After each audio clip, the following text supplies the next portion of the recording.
गेल्या 2-3 दिवसापासून मी कंटिन्यू खीर बनवत आहे. का तुम्हाला सांगतेच मी.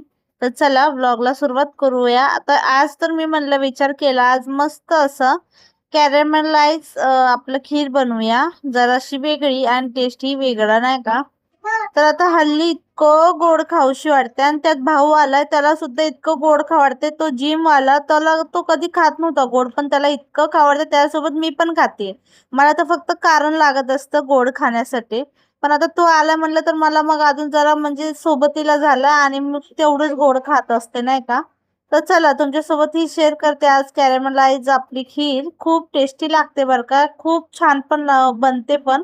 तर चला सर्वात पहिला तर मी तूप टाकलेलं आहे 1 ते 2 चम्मच आणि त्यात साखर टाकलेली आहे. तुम्हाला जेवढी गोड हवी तेवढी तुम्ही टाकू शकता आणि त्याला स्लो गॅसवर सोडून द्यायचं आहे. ऑटोमॅटिक ती मस्त अशी कॅरमलाइज होत असते बघा. तर मी अमूलचं दूध घेतलेलं आहे. ते पण आपलं पूर्ण फॅट दूध घेतलेलं आहे. म्हशीचं दूध घेतलंय. तर आता तुम्ही गरम करून पण टाकू शकता. पण मी म्हणलं आता चला जाऊ दे डायरेक्ट टाकून दिलेलं आहे मी दूध. आणि आपलं बघू शकता आता साखर मस्त अशी कॅरमलाइज झालेली आहे आपली. आणि त्यानंतर आता दूध टाकायचं आहे. तर बघू शकता मी दूध टाकलेलं आहे. दूध अजिबात फाटणार नाही काय नाही. फक्त स्टार्टिंगला ना आपले जे साखर आपण कॅरमलाइज केलेली असते ना ती थोडी घट्ट होऊन जाते बरं का, कडक होते. आणि मग हळू ना ती पिघळते. व्यवस्थित पिघळून ना कलर पण चेंज होतो आपल्या खिरीचा आणि खरंच खूप छान लागते खायला. आता मी त्यात थोडं पाणी पण टाकलेलं आहे कारण की दूध खूप घट्ट असतं बघा म्हशीचं त्यामुळे.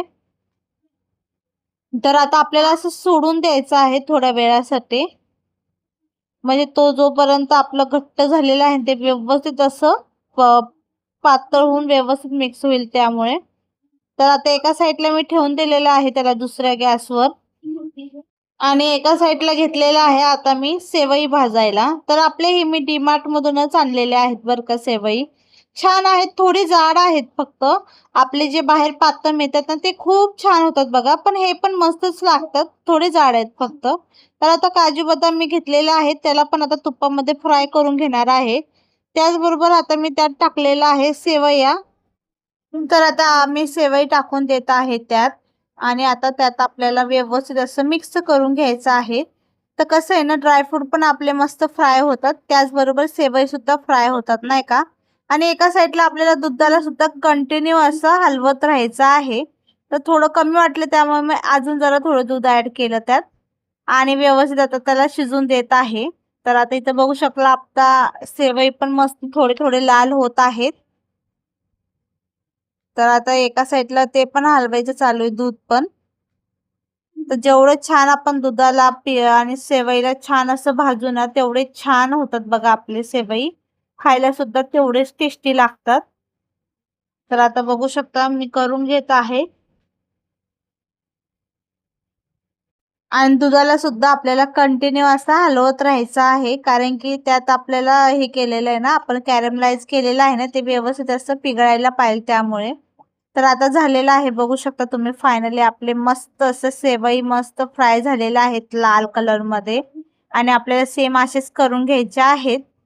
तर आपण जे बाहेरचे पण लाल आणतात ना त्यालाही थोडा वेळ तरी आपल्याला फ्राय करायचं असतं. तर आता सर्वात पहिले तर आपलं दुधाचं पातेलं आहे ना आपलं ते स्लो करायचं त्याचा गॅस आणि त्यानंतर ना ते आपले सेवई हळू करून टाकायचं.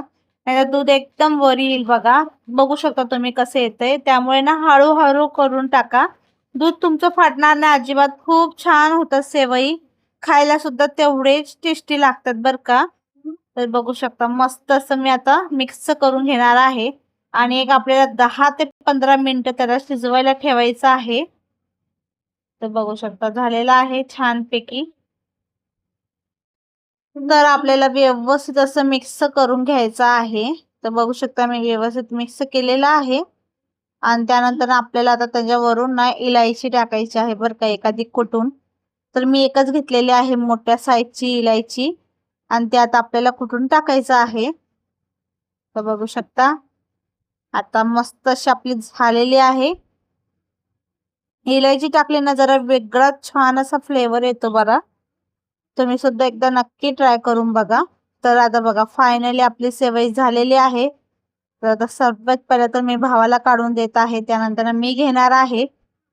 तर बघू शकता मस्त अशी घट्टसर खूप टेस्टी झालेली बरं का. एकदा नक्की ट्राय करा तुम्ही पण. आणि तुम्हाला रेसिपी कशी वाटली आजची तेही मला कमेंट करून नक्की कळवा. आणि माझे व्हिडिओज वगैरे कसे वाटतात तेही मला नक्की कमेंटमध्ये कळवा. तर बघू शकता फायनली आपलं सेवईचं लुक एक नंबर दिसती का नाही सेवई मला नक्की सांगा. तर हे बघा.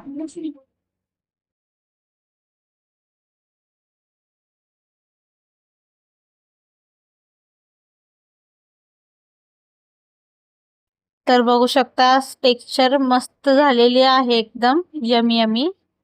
आणि कॅरमलाइज केल्यामुळे ना खरं खूप टेस्टी लागत होते. एकदा तुम्ही पण ट्राय करा. तर चला आता मी खात आहे. सांगते तुम्हाला कशी झाली आहे. तर खूपच मस्त अशी लागत होती बरं का.